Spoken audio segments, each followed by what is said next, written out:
ছেলের মা নাই। এই কারণে ওই ছেলে আমার ছেলে হওয়ার কারণে আমার স্ত্রীটাও দুনিয়া থেকে বিদায় নিয়ে চলে গেল। এই ছেলেরে আমি কত কষ্ট করে করে মাদ্রাসায় পড়াইয়া হাফেজ বানালাম। আপনি তার মাথার মধ্যে পাগড়ি দেওয়ার পরে একটু মাথার মধ্যে হাত বুলাইয়া আপনি তার জন্য একটু সুন্দর করে দোয়া করে দিবেন।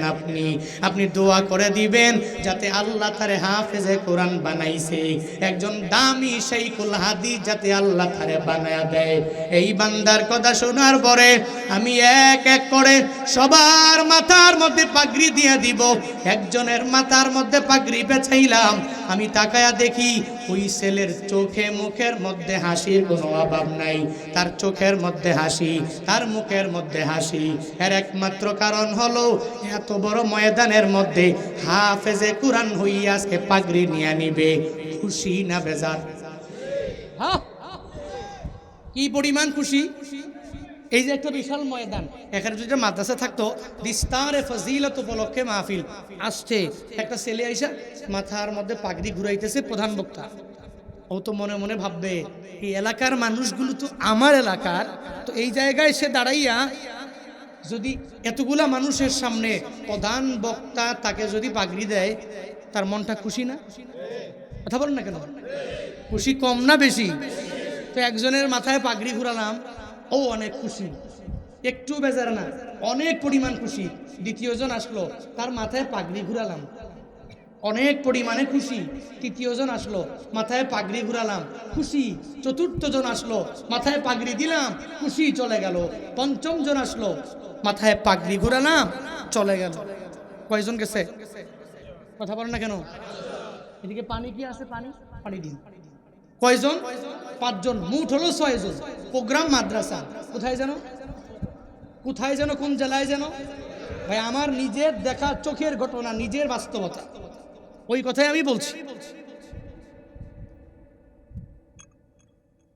5 জন মাথার মধ্যে পাগড়ি দিয়ে দিলাম, চলে গেল। এট লাস্ট সবার মাথার মধ্যে পাগড়ি দেওয়ার পরে চোখে মুখের মধ্যে কোনো হাসি দেখলাম, একটুও পরিমাণ মন খারাপ একজনের নাই। 5 জন চলে গেল। 6 নম্বরে যার মাথার মধ্যে আমি পাগড়ি ঘোরাবো, তার মুখের মধ্যেও কোনো হাসি নাই, তার চোখের মধ্যেও কোনো হাসি আমি দেখলাম না। 5 জন যে চলে গেল, এদের মুখে হাসির কারণ হলো এরা পাগড়ি নিয়ে নিল। 6 নম্বর হাফেজে কোরআন, ও অত মাথার মধ্যে কি সুন্দর করে পাগড়ি দিয়া দিলাম, ও অত চোখে মুখে হাসি থাকার কথা, কিন্তু চোখে মুখে কোনো হাসির কোনো ছাপ নাই। চোখের মধ্যে একটু পানি আসবে ভাব এমন হয়ে গেল। আমি তারা জিজ্ঞাসা করলাম, এ হাফেজে কোরআন, এত বড় বিশাল ময়দানের মাঝে আমি সবার মাঝে যে পাগড়ি দিয়া দিলাম, একজনও চোখের মধ্যে কোনো কান্না ভাব নাই, কিন্তু তোমার চোখের মধ্যে কেন পানিগুলো কেন ভাসা? তুমি কেন চোখের পানি ফালাইয়া কান্না করবা বাপ? ওই হাফেজে কোরআন এটা বলতে দেরি চোখ দিয়া অটোমেটিক্যালি পানিগুলো ঝরে পড়ে। আর সে আমারে জানায়া দেয়, হুজুরে এত বড় মুজমার মধ্যে আমি আপনার হাতে পাগড়ি নিব হুজুর, কিন্তু এই পাগড়ি নিয়ে আমি বাসায় যাওয়ার পরে ওই বাসার মধ্যে গেলে আমি আমার মায়ের পাবো না, কারণ আমার মা নাই। আমি বাড়িতে যাওয়ার পরে আমার মা আমারে বুকে নিবে না, ওই বুকের মধ্যে নিয়ে আমাকে কপালের মধ্যে চুমু খাইয়া বলবে না, ও সন্তান যাও, আমার দোয়ার বদৌলতে তুমি হাফেজে কোরআন হয়ে গেলা। যেহেতু আমার মা নাই, আমি মায়ের আদরটা বাসায় গেলে পাবো না। আমার যে বন্ধু বান্ধবেরা সাথীরা হাফেজে কোরআন হয়ে গেল, এরা বাড়িতে যাওয়ার পরে নিজের মায়ের আদরটাও এরা পেয়ে যাবে, বাবার আদরও পেয়ে যাবে, মা বাবার আদর নিয়ে সুন্দর করে আরামে বিছানায় ঘুমাবে। কিন্তু হুজুর আমার মা নাই, আমি বাড়ি যাওয়ার পরে আমার মা আমাকে সন্তান বলে জাদু বলে ডাকবে না, আমার মা আমাকে বলবে না, ও সন্তান আসো, কত কষ্ট করে তুই 30 পারা কোরআন তোর সিনায় ঢুকাইছো, আজকে তোর কপালের মধ্যে আমি চুমু দিয়ে তোর জন্য সুন্দর করে দোয়া করে দিব, যাও যাও। যেহেতু আমার মা নাই, এজন্য আমি চোখের মধ্যে হাসি আনতে পারি না, আমার পুরা মুখের মধ্যে বিন্দু মাত্র পরিমাণ হাসি আমি চাইলেও আনতে পারি না। এই কথা বলে চোখের পানি ফালে আসে আমার কাছে আবদার জানায়, হুজুর বয়ানের পরে আজকে হাফেজে কোরআন আমি পূর্ণাঙ্গ হয়ে গেলাম, মাথায় পাগড়িও দিয়া দিলাম। আমার মায়ের মাকবারার সামনে দাঁড়াইয়া ওই মায়ের জন্য আমি নিজে একটু মুনাজাত ধরে ধরে দোয়া করব।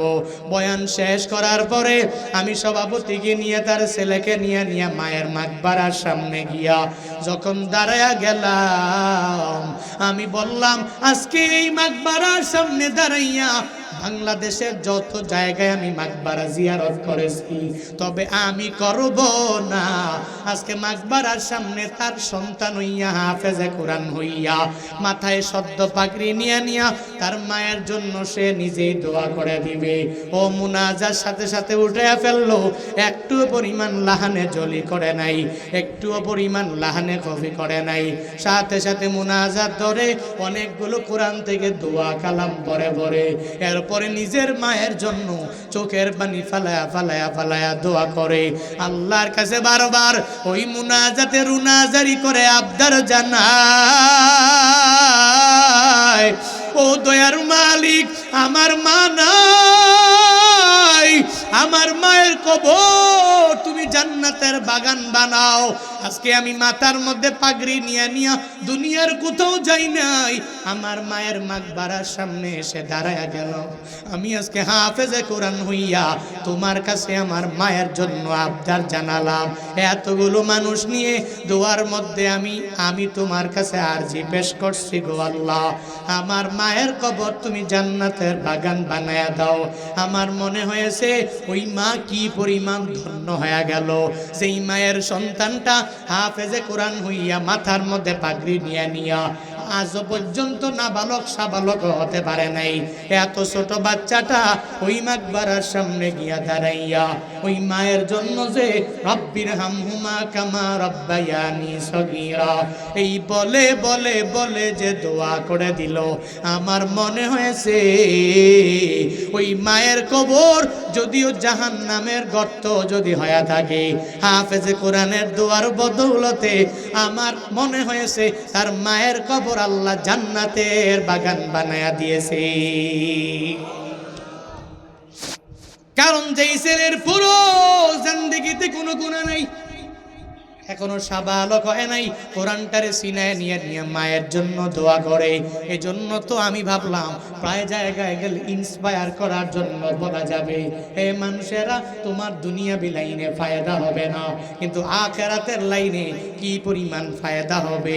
একটা ছেলেকে যদি হাফেজে কোরআন আমি আর আপনি যদি বানায়া দিতে পারি, একটা মেয়েকে যদি আলেমা বানাইতে পারি, আমার মাকবারায় যাওয়ার পরে ওই ছেলে আমারে ভুলবে না, ওই মেয়েরাও আমাকে ভুলবে না।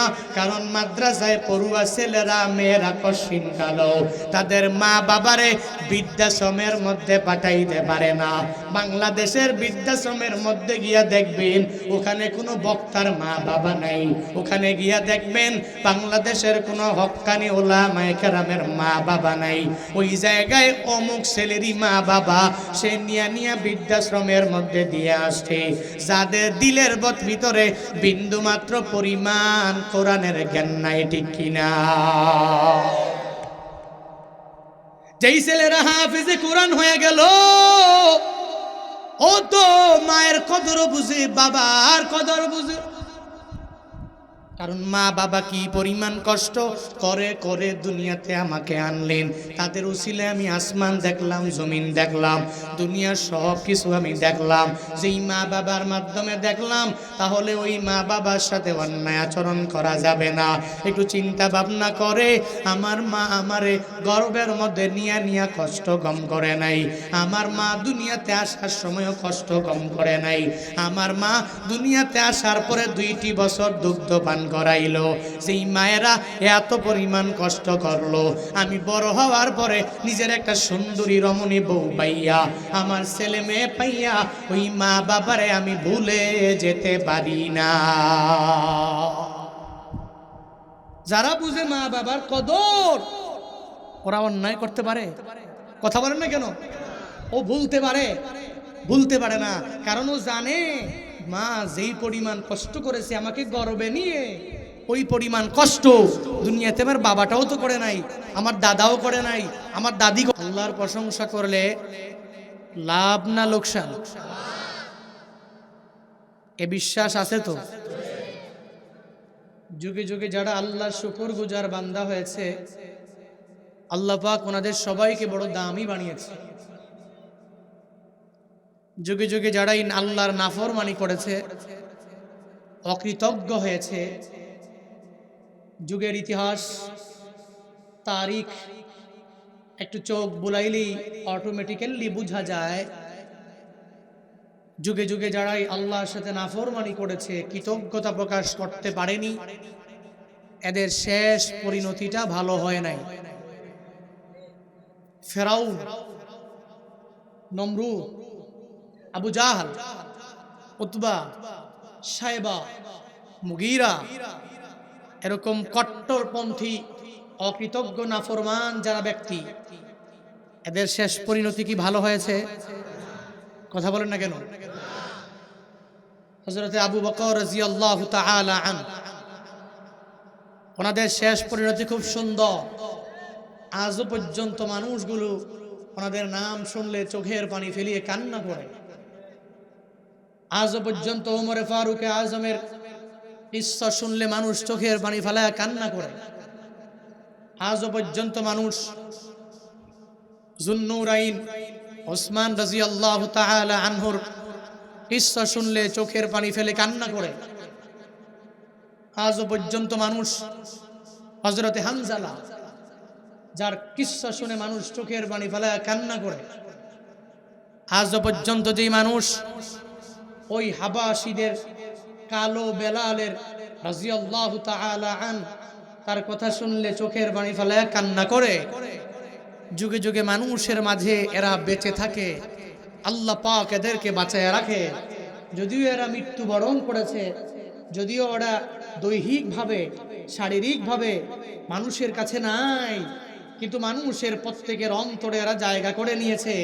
এই জায়গা কোনো টাকা পয়সার মাধ্যমে কেউ তার অন্তরে জায়গা করে নিতে পারে না। 2, 3, 4, 5টা মসজিদ করে দেওয়ার মাধ্যমেই মানুষের অন্তরের মধ্যে জায়গা করে নেওয়া যায় না। কিছু লিডার আর কিছু নেতা নিজের গুণগান গাইলেই মানুষের অন্তরে জায়গা করে নেওয়া যায় না।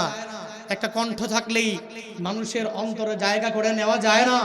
আল্লাহ পাক যেই বান্দাকে মায়া করেন, ওই বান্দাকে জিন্দানখানায় কেন, ওই বান্দার উপর জুলুম কেন, নির্যাতন কেন, যতই তাকে কষ্ট দেওয়া হোক না কেন, ওই ব্যক্তি যদি রবের শুকরগুজার বান্দা হয়, তো জিন্দানখানা থেকে বের হলেও এরপরে বাড়িতে যাওয়ার পরে ওই বাড়িতে কোনো ঘর নাই, সুন্দর মতো চলতে পারে না, জীর্ণ শীর্ণ একটা বাড়ি, ওই বাড়িতেও হাজার হাজার মানুষের সমাগম ঘটবে, কারণ মানুষের অন্তরে জায়গা করে দিয়েছেন কে?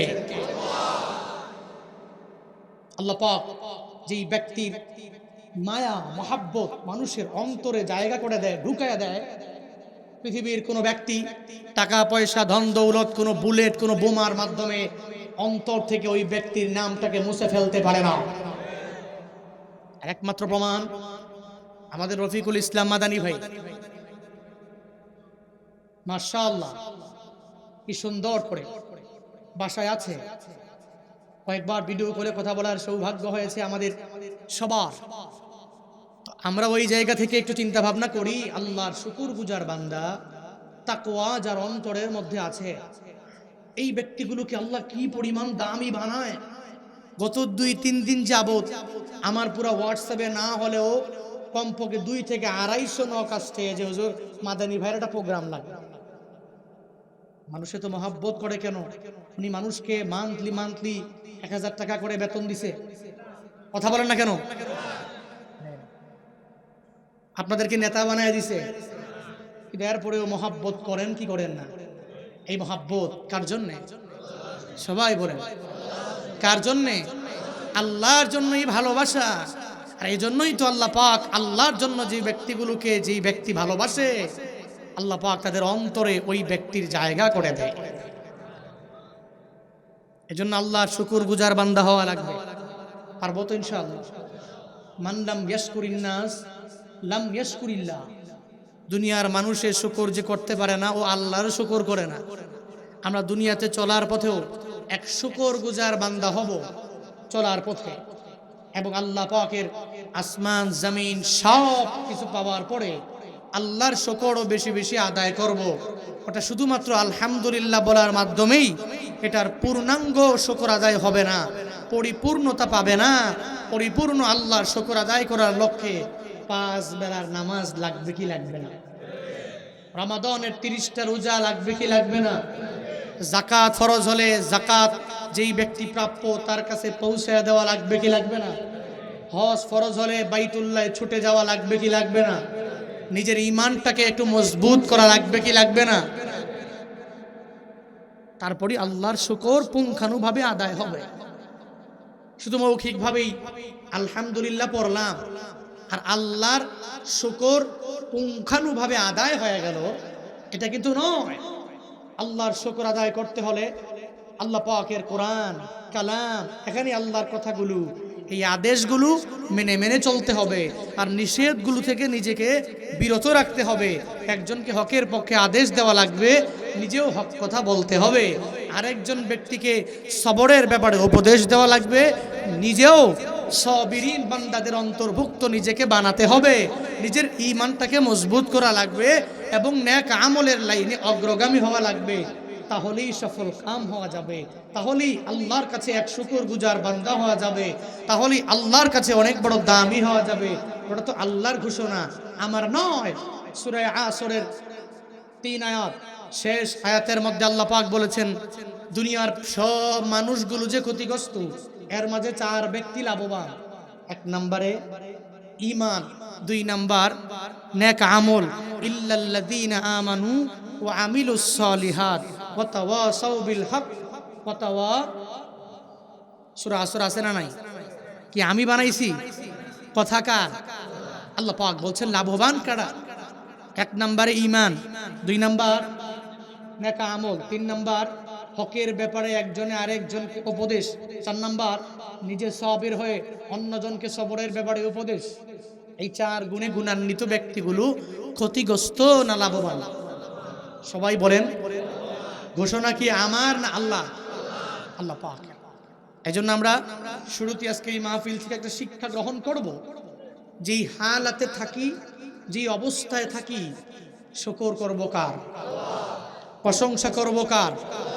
আল্লাহ পাক শাকিরিন বান্দাদের অন্তর্ভুক্ত আমাদেরকে বানায়া দেন। সকলে পড়ি আমিন। আরো জোরে পড়ি। আপনারা সবাই সাইদ ভাই আসবে, বয়ান শুনবেন, ওনার মহাব্বতে ছুটে এসেছেন। আমি তো কিছু পারি না ভাই, কোন রকম বলি আর কি। এরপরেও বলতে বলতে গলা একটু ভাঙ্গার পথে। গতকালকেও সারা রাতে 1 সেকেন্ড ঘুমাইতে পারি নাই, পাবনা থেকে জ্যাম ট্যাম ঠেলে পড়ে আসছি। দিনের বেলা তো এত বেশি ঘুম হয় না, আর ঘুম যাদের না হবে কণ্ঠে একটু ঝামেলা পড়বেই, এফেক্ট পড়বেই। সো সব দিক থেকে আল্লাহ পাক একটু পেরেশানির মধ্যেও রেখেছেন।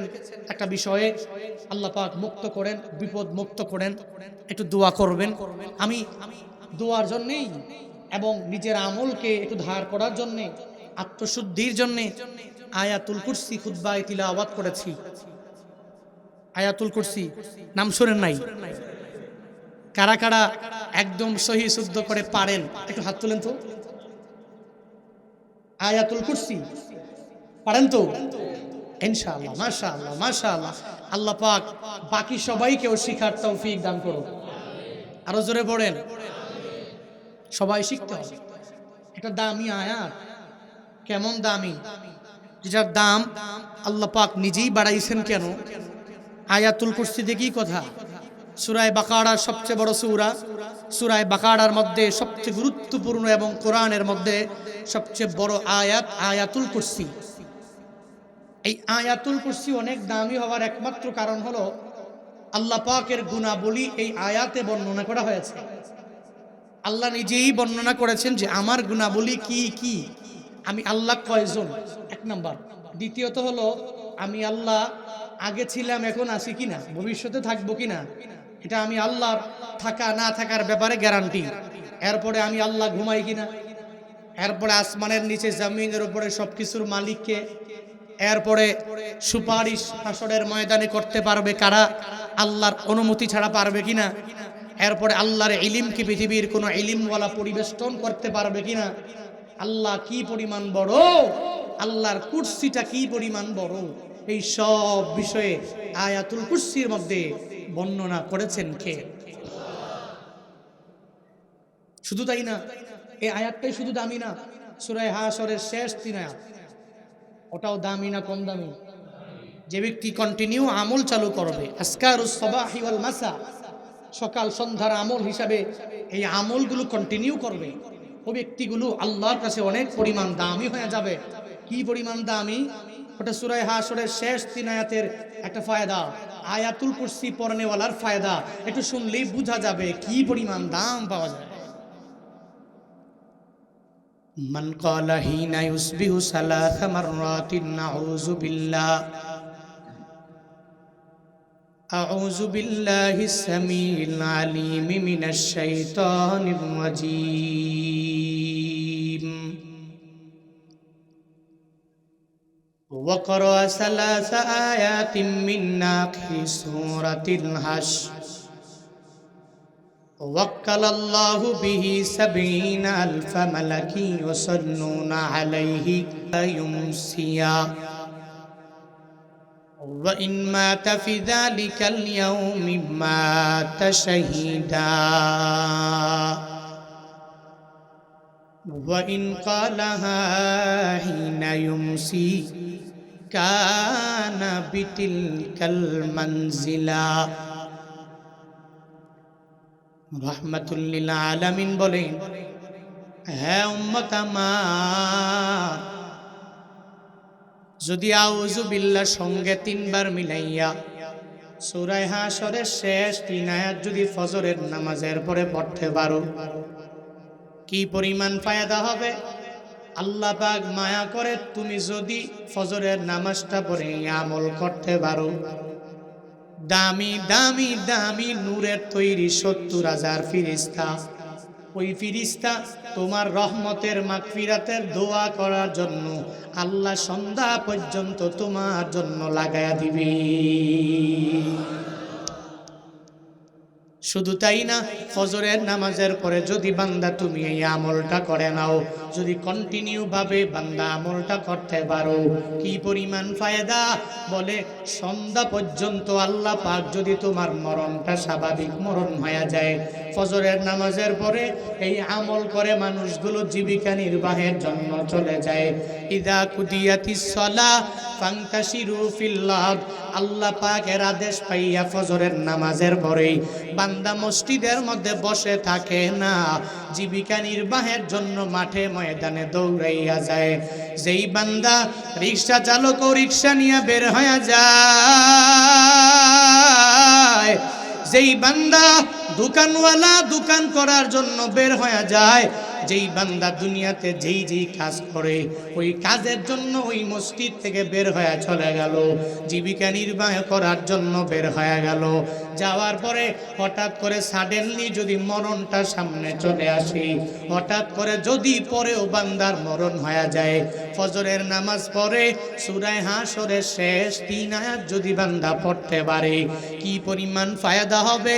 বলে দিনের বেলা যদিও স্বাভাবিক মরণ হয়ে গেল, আল্লাহর দরবারে স্বাভাবিক মরণ বলে পরিগণিত হবে না, হবে না, হবে না।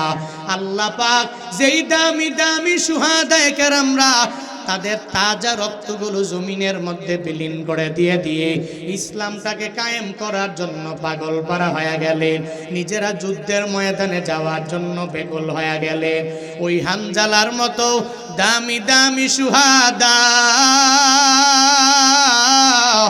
যারা লিডারের জন্য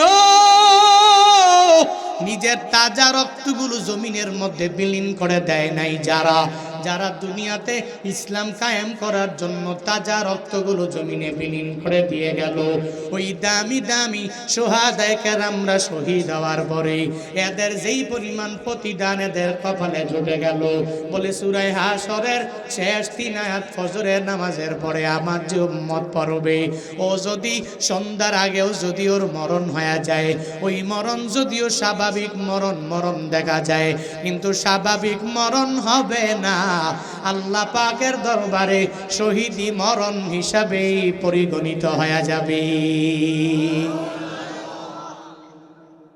শুধু তাই না, বলে বান্দা ওয়া ইন ক্বালাহা হিনা ইউমসি কানা বিতিলকাল মানজিলা। রাহমাতুল লিল আলামিন বলেন, যদি সন্ধ্যার পরেও যদি একই রকম ভাবে পড়ে নাও, মাগরিবের নামাজের পর যদি এই আমলটাকে যদি কন্টিনিউ করে নিতে পারো, কি ফায়দা হবে? বলে আল্লাহ পাক ফজর পর্যন্ত ৭০,০০০ ফেরেশতা তোমার জন্য আল্লাহ নিযুক্ত করে দিবে। শুধু তাই না, এর পাশাপাশি আমার মালিক যদি সন্ধ্যা বেলাও যদি রাতের বেলাও যদি ঘুমের ঘরে মরণ হয়ে যায়, ওই মরণটা যদিও স্বাভাবিক, আল্লাহ শহীদি মরণ হিসাবে পরিগণিত করে ফেলবে। সূরা হাশরের শেষ 3 আয়াতের দাম আল্লাহ কেন বাড়ালেন? এই আয়াতের মধ্যে আল্লাহ পাকের গুণগান আল্লাহ নিজে গাইলেন। শুধু তাই না, ওই আয়াতুল কুরসি পরে পরে দেখ, যেই আয়াতুল কুরসির মধ্যে আল্লাহ পাক নিজের বর্ণনাগুলো কি সুন্দর করে আল্লাহ করলেন, আল্লাহর পরিচয়গুলো আল্লাহ সুন্দর করে জানায়া দিলেন। আয়াতুল কুরসিও যদি কোনো বান্দা কন্টিনিউ আমলের মধ্যে নিয়ে আসতে পারে, ফজরের নামাজের পরে, জোহরের নামাজের পরে, আসরের নামাজের পরে, মাগরিবের পরে, এশার পরে, মানে 5 ওয়াক্ত নামাজ আদায় করার পরে যেই বান্দাগুলো আয়াতুল কুরসি পড়বে, কি পরিমাণ ফায়দা হবে। নবীজি বলেন, মান করোয়া আয়াতুল কুরসি দুবুরা কুল্লি সালাতিম মাকতুবা, আমার যে উম্মতেরা 5 বেলার নামাজের পর আল্লাহর গুণাবলী সম্বলিত আয়াতুল কুরসি আমার যে উম্মতেরা পড়ে নিবে, কি পরিমাণ ফায়দা। লাম ইয়ামনাহু মিন দুখুলিল জান্নাহ ইল্লা আইয়ামুতা, বলে ওই বান্দা পড়নেওয়ালা বান্দা বলে মরে না তো জান্নাতে যায় না। এর মানে হলো জান্নাতে যাওয়ার প্রতিবন্ধকতা হলো মৌত, মানে মৃত্যু। বান্দা মরতে দেরি হবে, আমার মাওলার জান্নাতে যাইতে দেরি হবে না। আতিনা ফি দারে দুনিয়া না হাসান, আতিনা ফি দারে উকবানা হাসান, ইয়া গিয়াসাল মুস্তাগীসিন দিনা লফদিখার বিল উলুমে ওয়াল গিনা, হর গরিদে নেকো তু তৈয়ার है, না মাঙ্গে উস তু বেজার है। আয়াতুল কুরসির আমল করো চাঁদপুরের মুসলমানেরা। আয়াতুল কুরসির আমলটাকে তুমি কন্টিনিউ করা আরম্ভ করে দাও। ফজরের নামাজের পরে, জোহরের পরে, আসরের পরে, মাগরিবের পরে, এশার নামাজ আদায় করার পরে আয়াতুল কুরসি পড়নেওয়ালা জান্নাতে চলে যাবে। বলে মরতে দেরি হবে, আমার মাওলার জান্নাতে যাইতে দেরি হবে না। শুধু তাই না, নবীজি একদিন উবাই ইবনে কাব রাদিয়াল্লাহু তাআলা আনহুকে জিজ্ঞাসা করলেন, হে উবাই, তুমি আমাকে একটু জানায়া দাও না, কালামুল্লাহ শরীফের মধ্যে সবচেয়ে দামি আয়াত কোনটা, গুরুত্বপূর্ণ এবং বড়? উবাই ইবনে কাব নবীজিকে বললেন, ও নবী আমার, কোরআনের মধ্যে সবচেয়ে গুরুত্বপূর্ণ এবং দামি আয়াত হলো আয়াতুল কুরসি। এই আয়াতুল কুরসি অনেক গুরুত্বপূর্ণ এবং বড় আয়াত। এই কথা বলার পরে নবী সমর্থন জানাইয়া উবাইয়ের জন্য দোয়া করে দিলেন, ও উবাই যাও যাও, আল্লাহ তোমার ইলমের মধ্যে অনেক পরিমাণ বরকত দিয়া দেখ। নবী উবাইয়ের জন্য দোয়া করলেন। এর মানে উবাই যে বললেন আয়াতুল কুরসি কোরআনের মধ্যে সবচেয়ে গুরুত্বপূর্ণ এবং দামি আয়াত, আবার বড় আয়াত, নবীজি তার কথার ব্যাপারে নিজেই সমর্থন জানায়া দিলেন। আয়াতুল কুরসির আমলটা বান্দা কন্টিনিউ করা লাগবে। একটু আগে আমি যে বললাম কারা কারা পারে হাত উঠাইলেন, মাত্র 50% হবে না, 40% মনে হয় লোকেরা হাত উঠাইয়া বললেন আয়াতুল কুরসি পারেন। আর অনেকেই এই আয়াতুল কুরসি জব্দ করতে পারেন নাই, মুখস্থ করতে পারেন নাই, হিফজ করে নিজের অন্তরের মধ্যে ঢুকাইয়া নিতে পারেন নাই। কপাল বড় খারাপ আমগো বাংলাদেশের মুসলমানেরা আল্লাহর কোরআন থেকে ফ্রি টাইমে একটা সূরা মুখস্থ করতে পারে না, একটা আয়াত মুখস্থ করে না। ফ্রি টাইমে অপরাধী অপরাধী মানিকে মাগে হিতে যত ইন্ডিয়ান গান আছে এগুলা দেখে দেখে মুখস্থ করে করে করে করে রাস্তার মধ্যে বলে বলে বেড়ায় আছে নানা। কি পরিমাণ কপাল পড়েছে তোমার, কি পরিমাণ মুসলমান তুমি হয়ে গেলা। একটু কপালটারে নিজেও যদি যায় মসজিদের মধ্যে লাগাইয়া ওই জায়গাও যদি একটু চিন্তা ভাবনা করে নাও, হায় হায় আমি তো আমল করতে পারি না, আমি তো আয়াতগুলো যুক্ত করতে পারলাম না। কন্টিনিউ আমল হুজুরেরা বলে করলে অনেক ফায়দা হয়ে যাবে, এগুলা তো আমি করতে পারলাম না। একটা বারের জন্য তো বালিশের সঙ্গে মাথাটা লাগাইয়া একটু চিন্তা ভাবনা করতেও তো পারলেন না। আবার কেমন হয়ে গেলেন, নিজেও তো কোরআন নিজে পড়তেও জানেন না, আমলও করেন না। নিজের একটা ছেলে আছে, ওই ছেলেটারে মাদ্রাসার মধ্যেও দেওয়া যায় না। নিজের একটা মেয়ে আছে, ওই মেয়েটারেও মাদ্রাসার মধ্যে পড়াইতে পারেন না। ওই নিজের একটা নাতি আছে, ইন্সপায়ার করার জন্য তাকে মাদ্রাসায় পাঠাইতে পারেন না। নিজের একটা নাতিন আছে, তাকেও ইন্সপায়ার করে করে মহিলা মাদ্রাসার মধ্যে দিতে পারলেন না। এই জন্য তো হুজুরেরা বারবার বারবার বিভিন্ন ওয়াজে বিভিন্ন মাহফিলে আমগো মসজিদের খতিবেরাও বারবার বারবার আমারে আপনারে পায়ে ধরে ধরে হাতে ধরে ধরে বারবার বলে একটা ছেলেরে যদি মাদ্রাসার মধ্যে পড়াইয়া দেন, ওই ছেলে মাদ্রাসায় পড়ে হাফেজে কোরআন হইয়া আপনার বাসায় আসবে।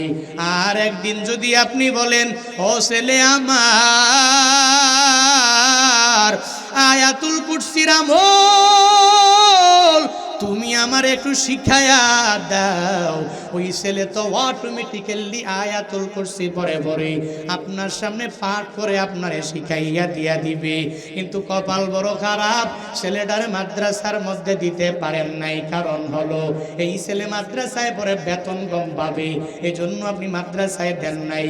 সে জিন্দেগিতে বড় হয়ে যাবে, লাইফে কোনো বিজনেস করতে পারবে না, কিছু বুঝবে না। এই চিন্তা নিয়ে নিয়ে ছেলেটারে আর মেয়েটারে মাদ্রাসার মধ্যে দিতে পারেন নাই। আমি কসম করে বলি এই ছেলে যদিও আপনার দুনিয়ার লাইনে কোনো ফায়দা দিতে পারবে না, দুনিয়ার লাইনে এই ছেলে যদিও আপনার কোনো উপকার করতে পারবে না, আপনার ঋণের টাকাগুলো আপনার হাতের মধ্যে দিয়া বলতে পারবে না বাবা আমার তোমার ঋণের জন্য এত টাকা আমি তোমার হাতের মধ্যে দিয়া দিলাম, যাও যাও এই টাকা নিয়ে ঋণগ্রস্ত পরিবারটাকে একটু ঋণমুক্ত বানায়া দাও। যদিও পারবে না, কিন্তু যেদিন দুনিয়ায় থাকবা না মাকবারার সামনে গিয়া হাজির হয়ে যাবা, ওই জায়গার মধ্যে নিজের কোনো বন্ধু যাবে না, বান্ধবী যাবে না, তোমার বউটাও যাবে না, তোমার আশেপাশের আত্মীয় স্বজনেরাও কেউ যাবে না। কিন্তু যেই ছেলেটারে হাফেজে কোরআন বানাইয়া বানাইয়া বানাইয়া মাদ্রাসার মধ্যে পড়াইছো, ওই ছেলেটা যায় মাকবারার সামনে দাঁড়াইয়া তোমার আমার জন্য যেদিন দোয়া করবে ওদিনই বুঝবেন কোরআনওয়ালার কেমন দাম, ঠিক কিনা? ওদিন দেখবেন ছেলেটা হাফেজে কোরআন হইয়া ওই মাকবারার সামনে গিয়া দাঁড়াইয়া আপনার জন্য কি সুন্দর করে করে করে করে দোয়া করে, লাহানে জলিও করে না, লাহানে কফিও তার তিলাওয়াতের মধ্যে বিন্দু মাত্র নাই। মা বাবার জন্য চোখের পানি ফালায়া ফালায়া কান্না করবে। আর এমন আমি প্রায় জায়গায় গেলে মুসলমানদেরকে মানুষদেরকে ইন্সপায়ার করার জন্য একটা ঘটনা বলি। আমার নিজের চোখে দেখা ওই কুড়িগ্রামের নাগেশ্বরী উপজেলার এক ঘটনা আমি প্রায় জায়গায় গেলে বলি। কুড়িগ্রামের নাগেশ্বরীতে এক হাফেজে কোরআনের মাথার মধ্যে যখন আমি পাগড়ি দিয়া দিব, 5 জন হাফেজে কোরআন একটা পর্যায়ে সভাপতি সাহেব আমারে মঞ্চের মধ্যে বসাইয়া উনি নিজে নিজে মাদ্রাসার ব্যাপারে বিভিন্ন বক্তব্য দেওয়ার পরে হঠাৎ করে চোখ দিয়া অটোমেটিক্যালি তার পানিগুলো পড়তেছে। আমি তাকে জিজ্ঞাসা করলাম, ও সভাপতি সাহেব, এত বড় ময়দানের মাঝে চোখের পানি ফালাইয়া কান্না করার কারণ কি? আমি বুঝলাম না। উনি আমাকে জানায়া দিল, হুজুর একটু পরে আপনি ছেলেদের মাথার মধ্যে পাগড়ি দিয়া দিবেন, এদের মাঝে লাস্ট নাম্বারে যাদের মাথার মধ্যে পাগড়ি দিয়া দিবেন ওই ছেলের মা নাই। এই কারণে ওই ছেলে আমার ছেলে হওয়ার কারণে আমার স্ত্রীটাও দুনিয়া থেকে বিদায় নিয়ে চলে গেল। এই ছেলেরে আমি কত কষ্ট করে করে মাদ্রাসায় পড়াইয়া হাফেজ বানালাম। আপনি তার মাথার মধ্যে পাগড়ি দেওয়ার পরে একটু মাথার মধ্যে হাত বুলাইয়া আপনি তার জন্য একটু সুন্দর করে দোয়া করে দিবেন। আপনি দোয়া করে দিবেন যাতে আল্লাহ তারে হাফেজে কোরআন বানাইছে একজন দামি শাইখুল হাদিস যাতে আল্লাহ তারে বানায়া দেয়। এই বান্দার কথা শোনার পরে আমি এক এক করে সবার মাথার মধ্যে পাগড়ি দিয়ে দিব। একজনের মাথার মধ্যে পাগড়ি পেছাইলাম, আমি তাকায়া দেখি ওই ছেলের চোখে মুখের মধ্যে হাসির কোনো অভাব নাই। তার চোখের মধ্যে হাসি, তার মুখের মধ্যে হাসি। এর একমাত্র কারণ হলো এত বড় ময়দানের মধ্যে হাফেজে কোরআন হইয়া আজকে পাগড়ি নিয়ে নিবে। খুশি না বেজার? হ্যাঁ, কি পরিমাণ খুশি! এই যে একটা বিশাল ময়দান, এখানে যদি মাদ্রাসা থাকতো দিস্তারে ফজিলত উপলক্ষে মাহফিল আসছে, একটা ছেলে আইসা মাথার মধ্যে পাগড়ি ঘুরাইতেছে প্রধান বক্তা, ও তো মনে মনে ভাববে এই এলাকার মানুষগুলো তো আমার এলাকার, তো এই জায়গায় সে দাঁড়াইয়া যদি এতগুলা মানুষের সামনে প্রধান বক্তা তাকে যদি পাগড়ি দেয়, তার মনটা খুশি না? কথা বলেন না কেন? খুশি কম না বেশি? তো একজনের মাথায় পাগড়ি ঘুরালাম, ও অনেক খুশি, একটু বেজার না, অনেক পরিমাণ খুশি। দ্বিতীয়জন আসলো, তার মাথায় পাগড়ি ঘুরালাম, অনেক পরিমাণে খুশি। তৃতীয়জন আসলো, মাথায় পাগড়ি ঘুরালাম, খুশি। চতুর্থজন আসলো, মাথায় পাগড়ি দিলাম, খুশি, চলে গেল। পঞ্চম জন আসলো, মাথায় পাগড়ি ঘুরালাম, চলে গেল। কয়জন গেছে? কথা বলেন না কেন? এদিকে পানি কি আছে?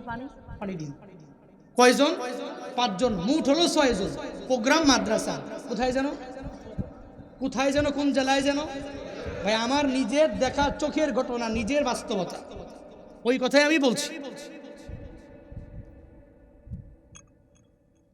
5 জন মাথার মধ্যে পাগড়ি দিয়ে দিলাম, চলে গেল। এট লাস্ট সবার মাথার মধ্যে পাগড়ি দেওয়ার পরে চোখে মুখের মধ্যে কোনো হাসি দেখলাম, একটুও পরিমাণ মন খারাপ একজনের নাই। 5 জন চলে গেল। 6 নম্বরে যার মাথার মধ্যে আমি পাগড়ি ঘোরাবো, তার মুখের মধ্যেও কোনো হাসি নাই, তার চোখের মধ্যেও কোনো হাসি আমি দেখলাম না। 5 জন যে চলে গেল, এদের মুখে হাসির কারণ হলো এরা পাগড়ি নিয়ে নিল।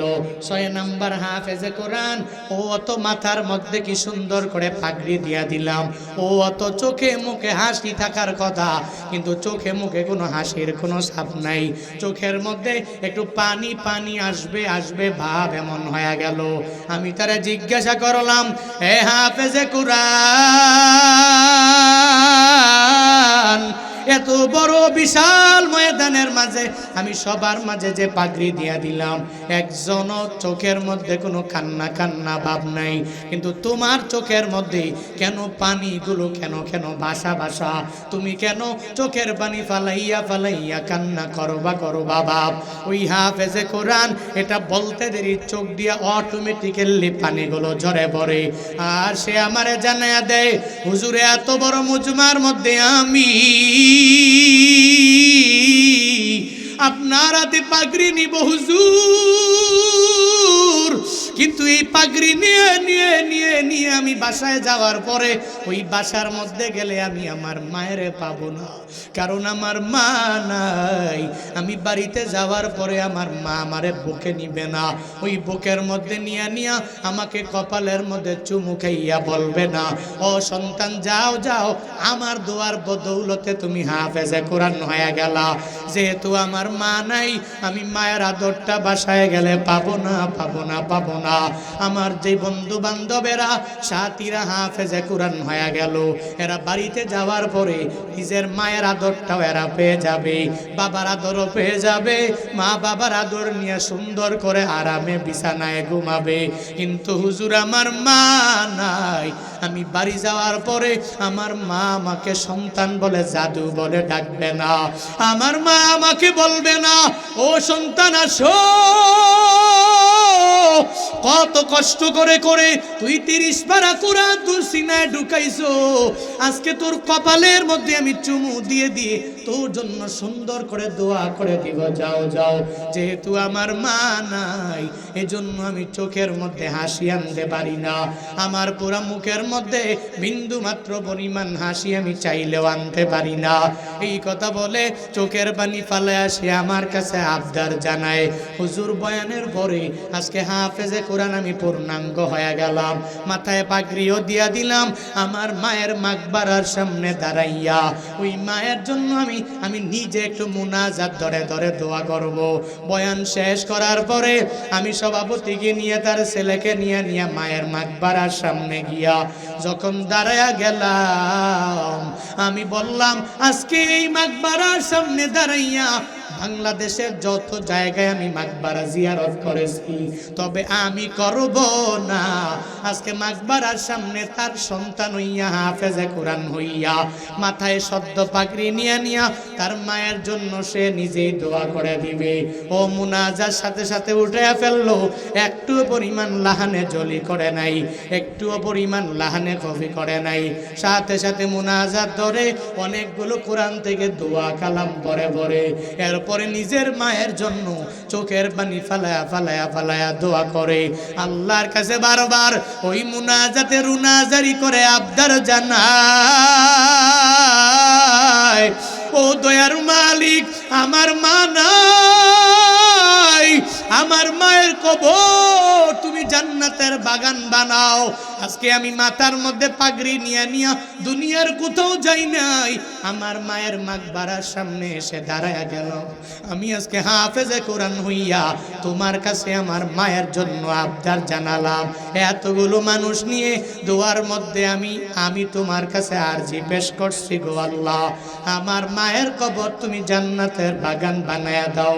আমার মনে হয়েছে ওই মা কি পরিমাণ ধন্য হয়ে গেল, যেই মায়ের সন্তানটা হাফেজে কোরআন হইয়া মাথার মধ্যে পাগড়ি নিয়া আজ পর্যন্ত নাবালক সাবালক হতে পারে নাই, এত ছোট বাচ্চাটা ওই মাকবারার সামনে গিয়া দাঁড়াইয়া ওই মায়ের জন্য যে রব্বির হামহুমা কামা রব্বায়ানি সগীরা এই বলে বলে বলে যে দোয়া করে দিল, আমার মনে হয়েছে ওই মায়ের কবর যদিও জাহান্নামের গর্ত যদি হয়ে থাকে, হাফেজে কোরআনের দোয়ার বদৌলতে আমার মনে হয়েছে তার মায়ের কবর আল্লাহ জান্নাতের বাগান বানায়া দিয়েছে। কারণ যেই ছেলের পুরো জিন্দেগিতে কোনো গুনাহ নাই, এখনো সাবালক হয় নাই, কোরআনটারে সিনায় নিয়ে মায়ের জন্য দোয়া করে। এজন্য তো আমি ভাবলাম প্রায় জায়গায় গেলে ইন্সপায়ার করার জন্য বলা যাবে, হে মানুষেরা তোমার দুনিয়াবি লাইনে ফায়দা হবে না, কিন্তু আখিরাতের লাইনে কি পরিমাণ ফায়দা হবে। একটা ছেলেকে যদি হাফেজে কোরআন আমি আর আপনি যদি বানায়া দিতে পারি, একটা মেয়েকে যদি আলেমা বানাইতে পারি, আমার মাকবারায় যাওয়ার পরে ওই ছেলে আমারে ভুলবে না, ওই মেয়েরাও আমাকে ভুলবে না। কারণ মাদ্রাসায় পড়ুয়া ছেলেরা মেয়েরা কশিন কালো, তাদের মা বাবারে বৃদ্ধাশ্রমের মধ্যে পাঠাইতে পারে না। বাংলাদেশের বৃদ্ধাশ্রমের মধ্যে গিয়া দেখবেন ওখানে কোনো বক্তার মা বাবা নাই, ওখানে গিয়া দেখবেন বাংলাদেশের কোনো হক্কানি ওলামায়ে কেরামের মা বাবা নাই। ওই জায়গায় অমুক ছেলেরই মা বাবা সে নিয়া বৃদ্ধাশ্রমের মধ্যে দিয়ে আসছে, যাদের দিলের ভিতরে বিন্দু মাত্র পরিমাণ কোরআনের জ্ঞান নাই, ঠিক কিনা? যেই ছেলেরা হাফেজে কোরআন হয়ে গেল ও তো মায়ের কদর বুঝে, বাবার কদর বুঝে। কারণ মা বাবা কি পরিমাণ কষ্ট করে করে দুনিয়াতে আমাকে আনলেন, তাদের উসিলায় আমি আসমান দেখলাম, জমিন দেখলাম, দুনিয়ার সব কিছু আমি দেখলাম। যেই মা বাবার মাধ্যমে দেখলাম, তাহলে ওই মা বাবার সাথে অন্যায় আচরণ করা যাবে না। একটু চিন্তা ভাবনা করে, আমার মা আমারে গর্বের মধ্যে নিয়া কষ্ট কম করে নাই, আমার মা দুনিয়াতে আসার সময়ও কষ্ট কম করে নাই, আমার মা দুনিয়াতে আসার পরে 2টি বছর দুগ্ধ পান করাইলো। যেই মায়েরা এত পরিমাণ কষ্ট করলো, আমি বড় হওয়ার পরে নিজের একটা সুন্দরী রমণী বউ পাইয়া, আমার ছেলে মেয়ে পাইয়া, ওই মা বাবারে আমি ভুলে যেতে পারি না। যারা বুঝে মা বাবার কদর, ওরা অন্যায় করতে পারে? কথা বলেন না কেন?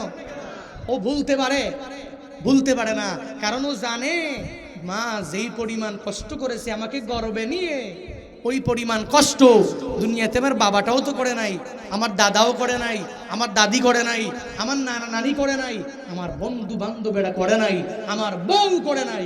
নিঃস্বার্থভাবে উইদাউট এনি পেমেন্ট যেই কষ্ট মায়েরা করে, পৃথিবীর কোনো ব্যক্তি উইদাউট এনি পেমেন্ট আপনার জন্য এত কষ্ট করবে। জীবনের মূল কষ্ট মায়ের, প্রসব বেদনায়,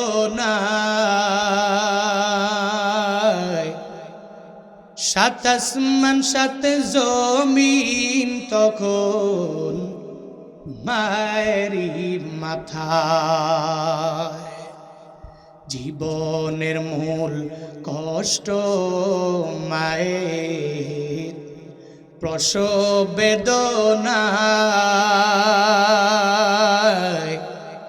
সাত আসমান সাত জমিন তখন মায়েরই মাথায়।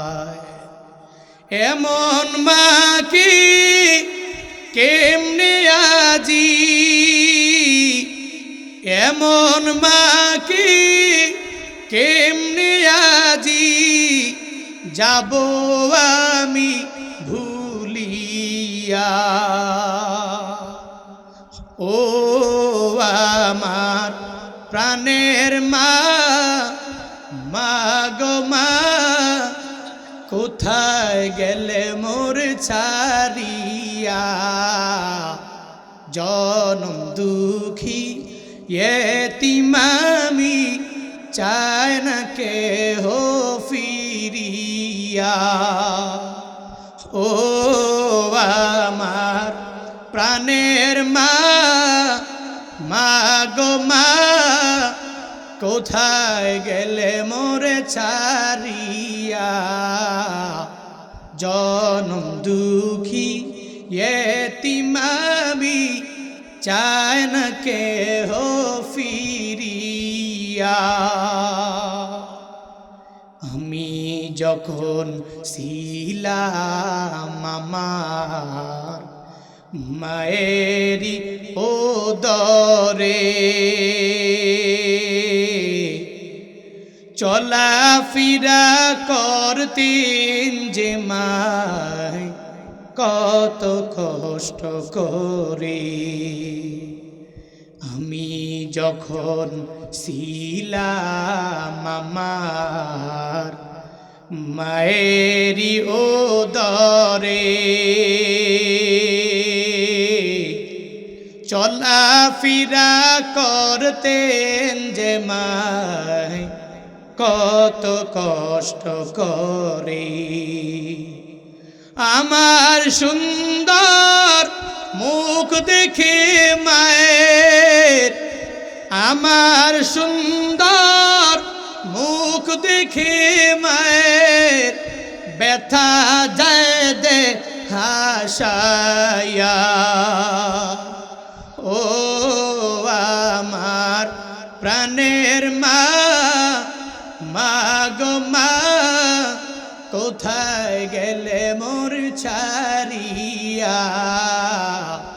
জনম দুঃখী এতিম আমি, চায় না কেহ ফিরিয়া।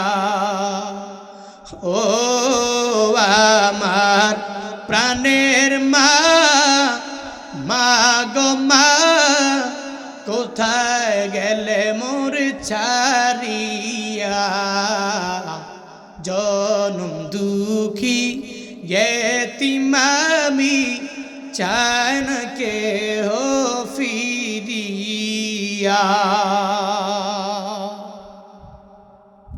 মায়েরা কথা বলেন না কেন? গর্বে নিয়ে যে কষ্ট করেছে ওটা বোঝা লাগবে, আর ওর কদর বুঝে যে কোরআন হাদিসের জ্ঞান ভিতরে রাখে, ও মায়ের কদর বুঝে, ও বাবার কদর বুঝে, বিন্দু থেকে বিন্দু মাত্র পরিমাণ শুকর গুজার যেই বান্দা ও কষ্টিনকালে ওই আব্বা আম্মার সাথে অন্যায় আচরণ করতে পারে, ছেলেটাকে মাদ্রাসায় পড়াবেন, পারবেন না ইনশাআল্লাহ? পড়াইলে ফায়দা কি? ও আমল শিখবে। ফজরের পরে কি আমল করা লাগবে, মাগরিবের পরে কি আমল করা লাগবে, এই আমলগুলো ওই মাদ্রাসার মধ্যে পড়ে পড়ে ওই সন্তানগুলো সুন্দর করে শিখতে পারবে। আল্লাহ পাক আমল শিখার উদ্দেশ্যে ছেলেদেরকে মাদ্রাসায় পাঠাইবার তৌফিক আমাদের সবাইকে দান করুন। আরো জোরে পড়েন, আবার পড়েন। কি বলতেছিলাম? আয়াতুল কুরসির আমলটা আমি করব, আপনি করবেন, সবাই শিখা লাগবে। আজকে বাড়িতে যে ছেলে হাফেজে কোরআন হইলে ওর কাছ থেকে শিখবেন, না থাকলে ইমামের কাছ থেকে শিখবেন। ফায়দা কম না বেশি? 5 বেলার নামাজের পরে যদি কেউ পড়ে, ফায়দা হলো আল্লাহ পাক তার মরণ হতে দেরি জান্নাতে দিতে দেরি করবে না।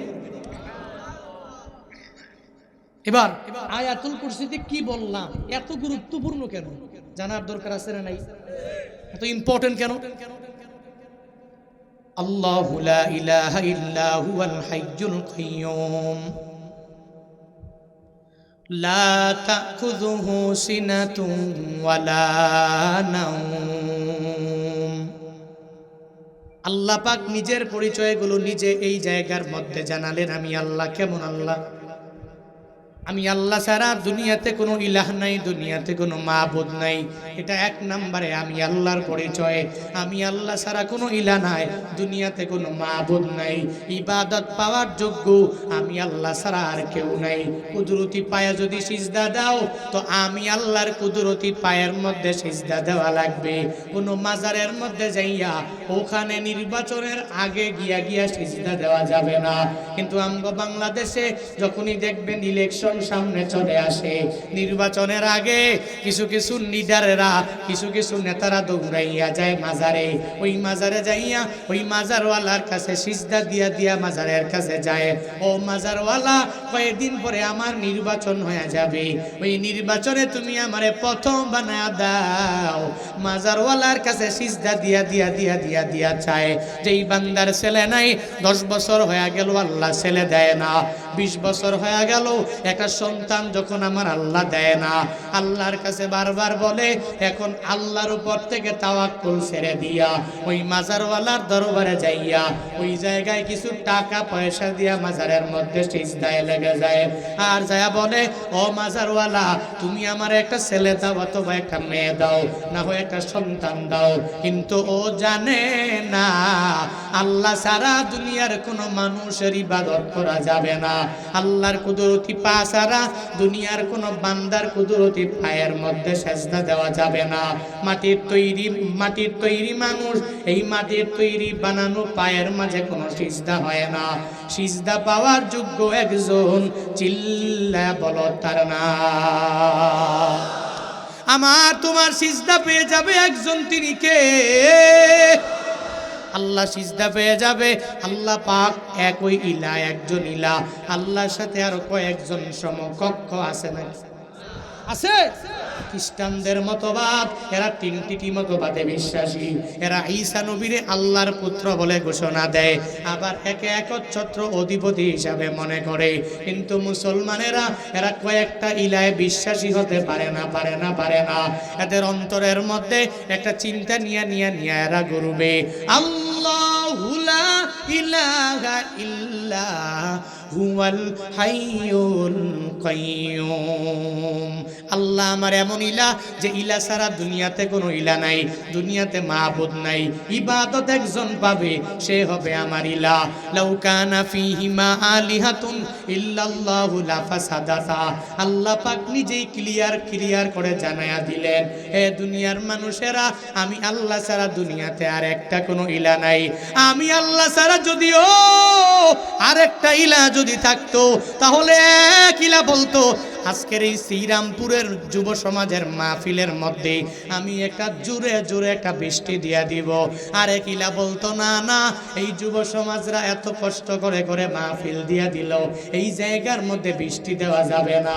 এক ইলা যদি বলতো একটা, আরেক ইলা যদি বলতো আরেকটা, তাহলে দুই ইলার মাঝে একটা ফাসাদ সৃষ্টি হয়ে যেত, দুই ইলার মাঝে একটা বিশৃঙ্খলা সৃষ্টি হয়ে যেত। আল্লাহ বলেন, গোলামেরা, না না, দুই ইলার মাধ্যমে আমি আল্লাহ এই আসমান আর জমিন পর্যবেক্ষণ করা লাগে না। আমি আল্লাহ এক ইলাহ, আমি আল্লাহ সারা দুনিয়াতে কোনো ইলাহ নাই, দুনিয়াতে মাবুদ নাই, ইবাদত পাওয়ার যোগ্য আমি আল্লাহ সারা আর দুনিয়াতে কেউ নাই। এটা আমার আল্লাহর পরিচয়। আল্লাহ কয়জন? জোরে বলেন। এক আল্লাহর কুদরতি পায়ে তোমার আমার সবার বান্দা সিজদা দেওয়া লাগবে, এক আল্লাহ ইলা মানা লাগবে, এক আল্লাহকে মাবুদ মানা লাগবে, এক আল্লাহর উপরেই তাওয়াক্কুল করে করে চলা লাগবে। এটা হলো আমার আল্লাহর পরিচয়। আল্লাহর সাথে কোনো শরীক নাই। সূরাতুল ইখলাস এমন কোনো বান্দা নাই জানে না, এমন কেউ নেই এটা পারে না। সূরাতুল ইখলাস আল্লাহ পাক কি সুন্দর করে নিজের তারিফগুলো জানায়া দিলেন, হে আমার বান্দারা, আমি আল্লাহ হলাম এক, আমি আল্লাহর সাথে দুনিয়ার কোনো মানুষের সমকক্ষতা নাই। আল্লাহুস সামাদ, আমি আল্লাহ হলাম অমুখাপেক্ষী। লাম ইয়ালিদ, কাউকে আমি আল্লাহ জন্ম দেই নাই। ওয়ালাম ইউলাদ, আবার কারো কাছ থেকে আমি আল্লাহ জন্ম নেই নাই। আমি আল্লাহর দুনিয়াতে যারা ঈসা নবীকে আমি আল্লাহর পুত্র বানায়, আমি আল্লাহর ছেলে নাই, মেয়ে নাই, আমি আল্লাহর দুনিয়াতে কেউ নাই, আমি আল্লাহ হলাম একা। আবার আমি আল্লাহর কি পরিচয় জানো?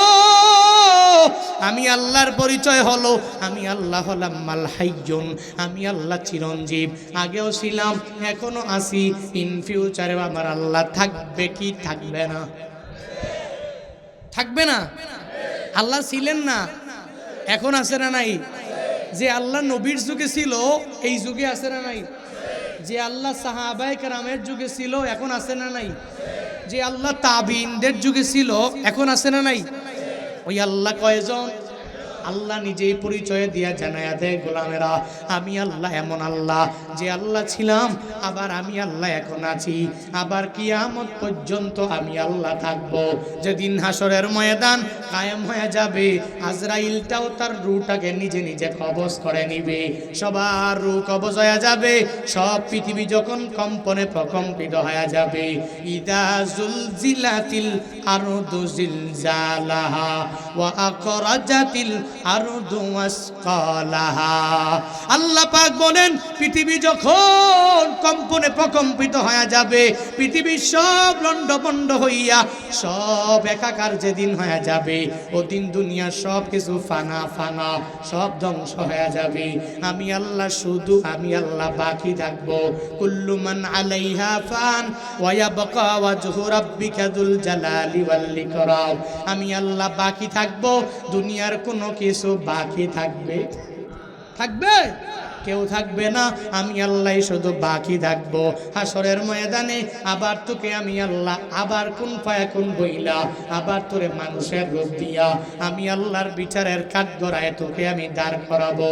আল্লাহ পাক বলেন, এটা হলো আমি আল্লাহর পরিচয়। এ বান্দা শুনে নাও, আমি আল্লাহর পরিচয় কেমন জানো? আমি আল্লাহর পরিচয় হলো আমি আল্লাহ চিরস্থায়ী। এক সেকেন্ডের জন্য আমি আল্লাহ অস্থায়ী হই না, এক সেকেন্ডের জন্য চোখ ফিরাইয়া নেই না, এক সেকেন্ডের জন্য পর্যবেক্ষণ আমি আল্লাহ বন্ধ করি না। এরপরে আয়াতাংশে আল্লাহ পাক পরিচয় দিয়া জানায় দেয় মানুষেরা, লা তাখুযুহু সিনাতুন ওয়ালা নাওম। আমি আল্লাহর পরিচয় হলো আমি আল্লাহর তন্দ্রাও নাই, আমি আল্লাহর নিদ্রাও নাই।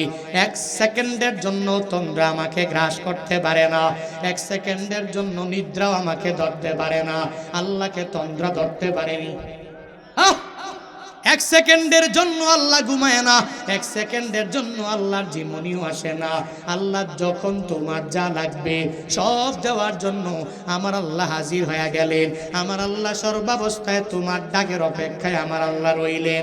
যখন তোমার যা লাগবে আল্লাহ সঙ্গে সঙ্গে তোমাকে দেওয়ার জন্য আল্লাহ ওয়েটিং, আল্লাহ অপেক্ষমান আছে রে বান্দা। এক সেকেন্ডের জন্য ঘুমায় না। মুসা নবী এমন কোনো বান্দা নাই যেই নবীর নাম জানে না। ওই মুসা নবী ওই মিশরের সিনাই পর্বতের উপরে দাঁড়াইয়া আমার আল্লাহর সাথে কথা বলে, কম না বেশি? কি পরিমাণ কথা বলে! আল্লাহ যেই মুসা নবীর ব্যাপারে জানিয়ে দিলেন, কাল্লাম আল্লাহু মুসা তাকলিমা। ও নবী আমার, ওই মুসার সাথে আমি আল্লাহ কেমন করে কথা বলি জানো? জানো জানো যেই মুসা আমাকে প্রশ্ন করে আমি আল্লাহ মুসাকে জবাব দিয়া দেই, ওই মুসা আমাকে প্রশ্ন করে আমি আল্লাহ আবার জবাব দেই, ওই মুসা আমাকে প্রশ্ন করে আমি আল্লাহ জবাব দিয়া দেই, আমাকে প্রশ্ন করে জবাব দেই। একটা বারের জন্য মুসা নবীর সাথে আমার আল্লাহ রাগ দেখায় না, আল্লাহ ক্রোধান্বিত হয়ে যায় না। ওই সিনাই পর্বতে দাঁড়াইয়া যত আজগুবি প্রশ্ন মুসা নবী আল্লাহর দরবারে করে। একদিন বলেই ফেললো, ও আল্লাহ তুমি কি ঘুমাও না? এত বড় আসমান জমিনটা তোমার পর্যবেক্ষণে, তোমার কি তন্দ্রায় ধরে না?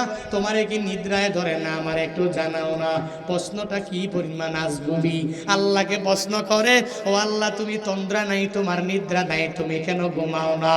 আমি মুসা তো সারাদিন মেষ চড়াইলাম, রাতের বেলা মেষ চড়াইয়া যখন আমি আমার রুমের মধ্যে চলে আসলাম তখন অটোমেটিক্যালি আমার মাঝে জীবনী চলে আসলো, অটোমেটিক্যালি আমাকে নিদ্রায় আচ্ছন্ন করে আমি ঘুমায়া গেলাম। পৃথিবীতে এমন কোনো নবী নাই যেই নবী যারা মেষ চড়ায় নাই, এরা মেষ চড়িয়েছেন। স্বয়ং মদিনাওয়ালা নবীও মেষ চড়াইতেন।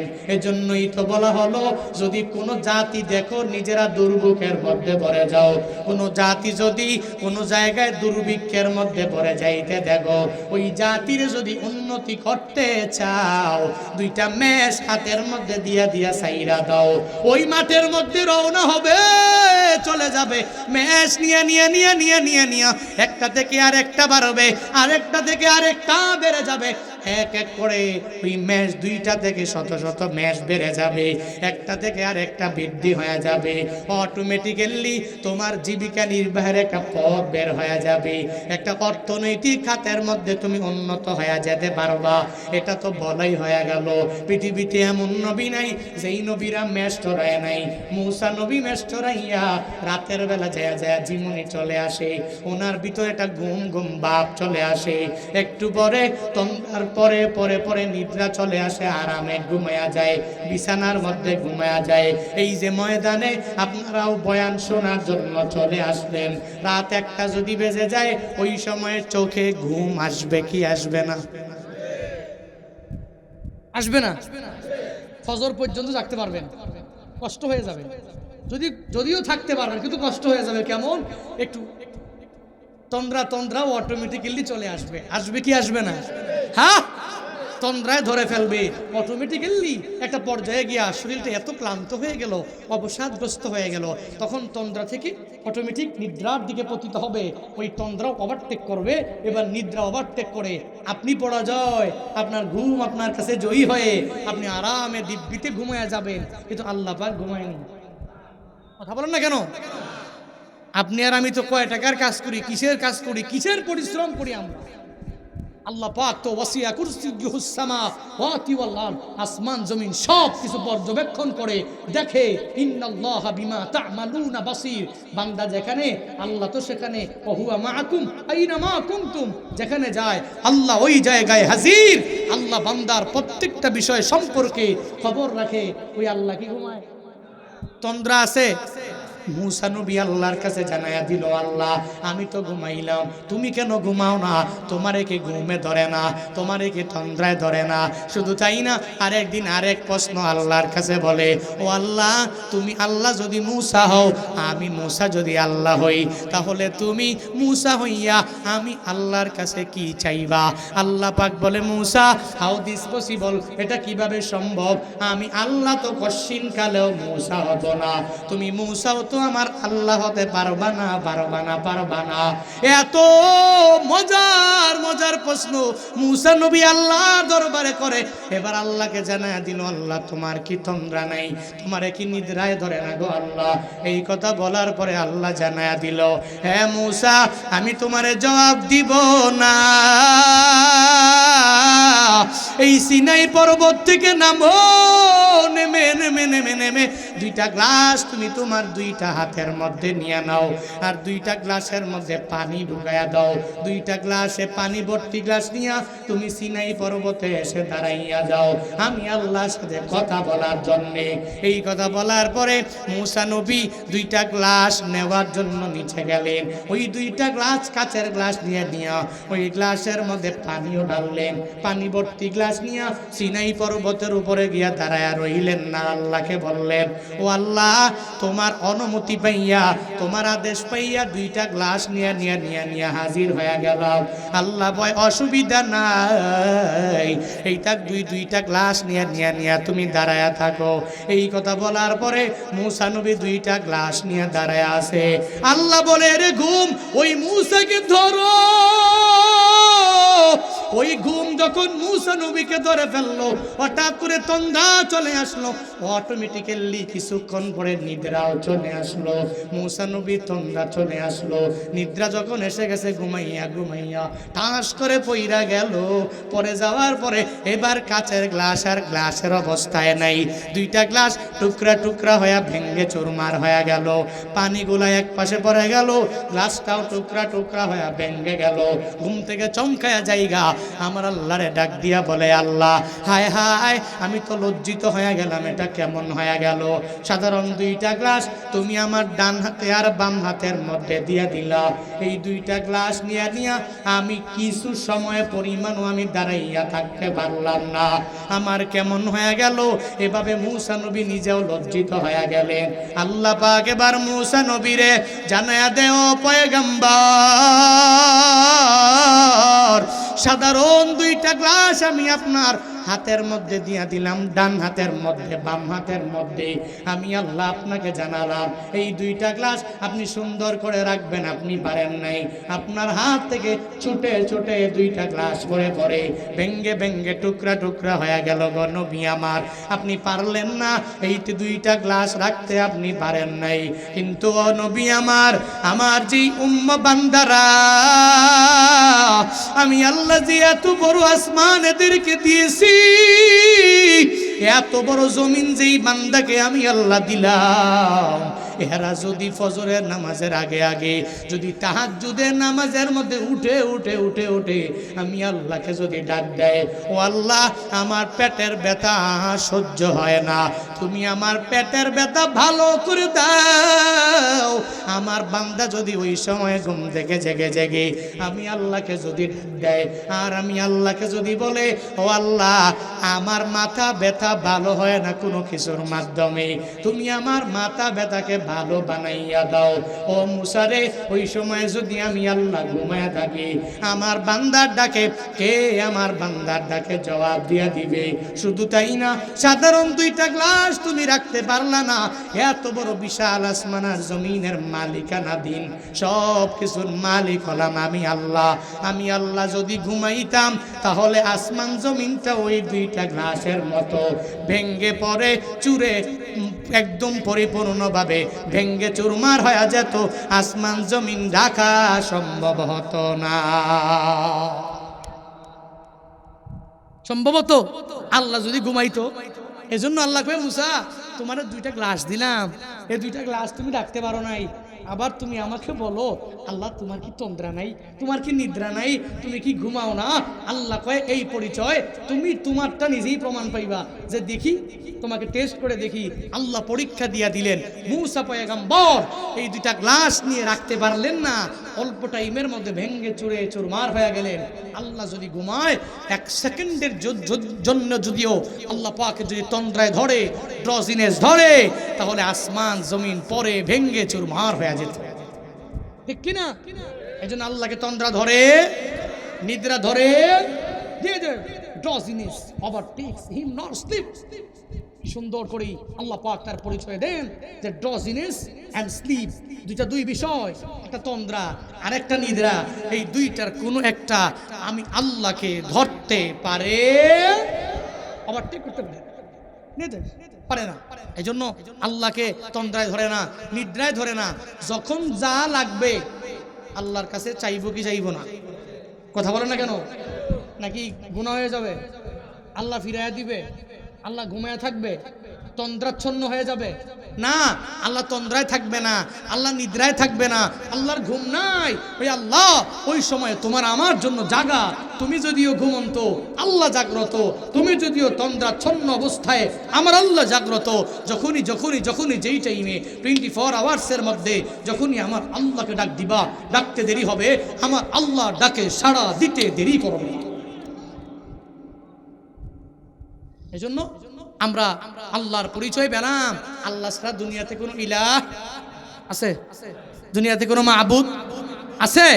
ইবাদত পাওয়ার যোগ্য কেউ না। 1 নাম্বার আল্লাহ চিরঞ্জীব, আল্লাহ চিরস্থায়ী, আল্লাহর তন্দ্রা নাই, আল্লাহর নিদ্রা নাই। লাহু মা ফিস সামাওয়াতি ওয়া মা ফিল আরদ। আসমান এবং জমিন এই সব কিছু এর ভিতরে যা আছে সব কিছুর মালিক কে? আরো জোরে বলেন। এভরিথিং ফর আল্লাহ। এই সব কিছু কার জন্য? কথা বলেন না কেন? লিল্লাহি মা ফিস সামাওয়াতি ওয়া মা ফিল আরদ। আল্লাহর জন্য সব। কারণ এগুলো বানিয়েছেন তো কে? কথা বলেন না কেন? কে বানিয়েছেন? এটা আল্লাহর পরিচয়। লাহু মা ফিস সামাওয়াতি ওয়া মা ফিল আরদ।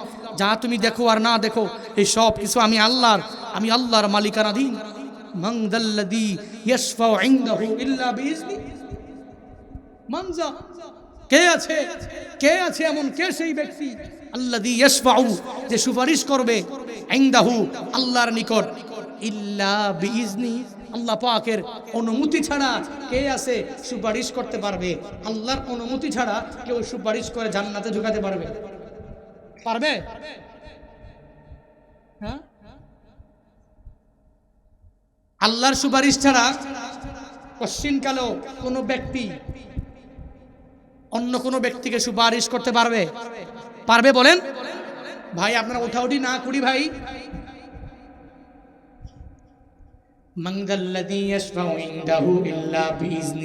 আল্লাহর পরিচয় দিয়া জানায়া দেয় আমি আল্লাহর এমন পরিমাণ পাওয়ার, আমি আল্লাহর এমন পরিমাণ ক্ষমতা, আমি আল্লাহর এমন পরিমাণ এবিলিটি। মানজা এমন কে আছে? আল্লাযী ইয়াশফাউ ইনদাহু, আল্লাহর নিকট সুপারিশ করবে, ইল্লা বিইজনিহি আমার আল্লাহর অনুমতি ছাড়া ওই দিনে আমার আল্লাহর কাছে সুপারিশ করবে কেউ নাই। শুধু আমার নবী ওই দিন আমার মাওলার দরবারে সুপারিশ করার জন্য ওই নবী ওই দিন পাওয়ার পেয়ে যাবে, ওই নবী ওই দিনে ক্ষমতা পেয়ে যাবে। মদিনাওয়ালা নবী বলেন যেই হাসরের ময়দানে আমার উম্মতেরা, ওই উম্মতেরা দৌড়াবে দৌড়াবে, কোন জায়গায় গিয়া কোনো ঠাই পাবে না। আমি আমার উম্মতের জন্য কি পরিমাণ দয়ালু হব। ওই দিনে আমি আল্লাহ সুন্দর করে মাকামে মাহমুদের মধ্যে আমি আল্লাহ বসে থাকবো, আর ওই জায়গার মধ্যেই আমি আল্লাহ আমার উম্মতের জন্য বসে বসে সুপারিশ করব। এটাই আমার আল্লাহর পরিচয় দিয়ে আল্লাহ জানিয়ে দিলেন মান যাল্লাযী ইয়াশফাউ ইনদাহু ইল্লা বিইজনি ইয়ালামু মা বাইনা আইদিহিম ওয়া মা খালফাহুম। বান্দাদের সামনে যা পেছনে যা সব ব্যাপারে আমার আল্লাহ জানেন কি জানেন না? লিল্লাহে তাকবীর। মুফতি সাঈদ আহমদ সাহেবের আগমন চাঁদপুরবাসীর পক্ষ থেকে লাল গোলাপ শুভেচ্ছা। ইয়ালামু মা বাইনা আইদিহিম ওয়া মা খালফাহুম, তাদের সামনে যা পশ্চাতে যা সব ব্যাপারে কে জানেন? জোরে বলেন। ইয়ালামু মা বাইনা আইদিহিম ওয়া মা খালফাহুম ওয়া লা ইউহিতুনা বিশাইইন মিন ইলমিহি ইল্লা বিমা শাআ। ওয়া লা ইউহিতুনা, পরিবেষ্টন করতে পারে না, বিশাইইন মিন ইলমিহি, তার ইলমের কোনো ছিটা ফুটা, হ্যাঁ, তবে ইল্লা বিমা শাআ, তবে হ্যাঁ কতটুকু পরিমাণ ইলম কোনো ব্যক্তি ধারণ করতে পারে, যতটুকু পরিমাণ সে চায় ততটুকুই আল্লাহ দেয়। আল্লাহ যাকে ইচ্ছা তাকে ইলম দেয়, যাকে ইচ্ছা আল্লাহ দেয় না। এই সব কিছুর পাওয়ার কার হাতে? ولا يحيطون بشيء من علمه إلا بما شاء وسع كرسيه السماوات والأرض। আল্লাহর কুরসি সাত আসমান জমিনের চাই